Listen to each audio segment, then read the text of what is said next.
बोलो श्री सच्चिदानंद भगवान की जय। महाराज, आप सभी सत्संगियों के प्रेमियों के बीच में जो सत्संग अपना आप सभी के बीच में चल रहा है महाराज, इसका चिंतन मनन पूरा सुनने के लिए, इस पर तो पूरा आता नहीं है, इसका पूरा चिंतन मनन करने के लिए महाराज आप यूट्यूब पर जाकर पंडित श्री दीनदयाल शर्मा के नाम से आप निकाल सकते हैं और पूरा चिंतन मनन भी कर सकते हैं और उसमें सुझाव भी दें महाराज, सुझाव भी दें। सबके पास नंबर है और इसमें जो भी कुछ त्रुटियां हो रही हैं उसके लिए महाराज क्षमा प्रार्थी हैं।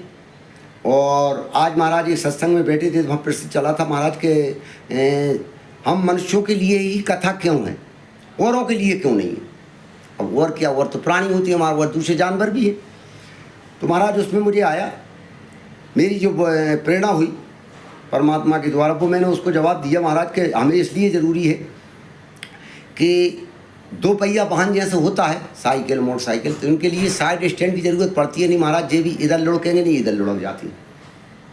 चार पहिया वाहन के लिए साइड स्टैंड की ज़रूरत नहीं पड़ती महाराज, दो पहिया के लिए पड़ती है। और मनुष्य भी दो पहिया वाला है, दो पाँव वाला है, इसके लिए भी साइड स्टैंड की ज़रूरत है। तो साइड स्टैंड हमारे मनुष्यों ने यही बनाए हैं कि सत्संग और कथाएँ, भगवान की कथा और सत्संग ही मनुष्य के लिए साइड स्टैंड है।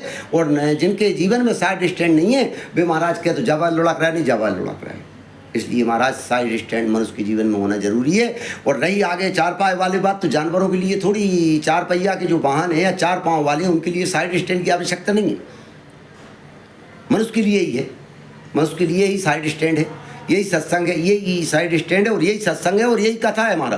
ये कथा ही साइड स्टैंड है हमारा महाराज, क्योंकि इससे ही हम अपने परमार्थ के रास्ते पे चल सकते हैं महाराज। और महाराज ये जो जानवर बने हुए तो बने हुए, जन्म से बन गए, घोड़ा बन गया है, और कुत्ता बन गया वो बन गया, बात नहीं बदलना है।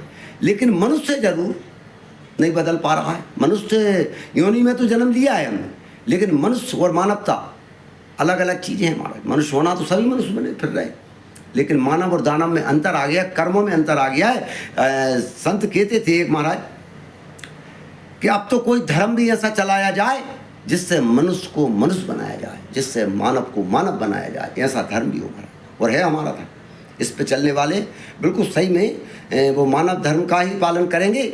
हमारा ऐसा ही सनातन संस्कृति का जो धर्म है वो ऐसा ही है महाराज।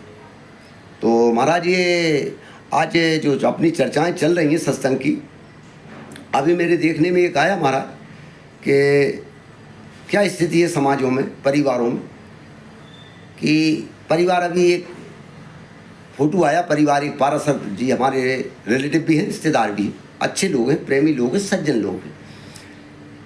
तो उनका एक फ़ोटो देखा मैंने, कम से कम 100-150 आदमियों का परिवार में, बच्चे परिवारों का पूरा देखा फ़ोटो, देख के मेरी आत्मा भी महाराज मुक्त हो गई कि नहीं, आज भी ऐसे परिवार है कि 100-150 के आदमियों का परिवार, और वो जहाँ भी जैसे भी हैं, लेकिन एक जगह साल में एकत्रित होने का प्रयास करते हैं और एकत्रित होते भी हैं। ऐसे परिवारों से हम जैसे लोगों को, सभी समाज वालों को प्रेरणा भी मिलती है महाराज कि ऐसे त्यौहार पावन, जैसे अभी दीपावली का पावन पर्व था, तो लोग तो देश से क्या विदेश से इकट्ठे होती हैं महाराज, तो हमें भी हमारे परिवारों में इकट्ठे होना चाहिए।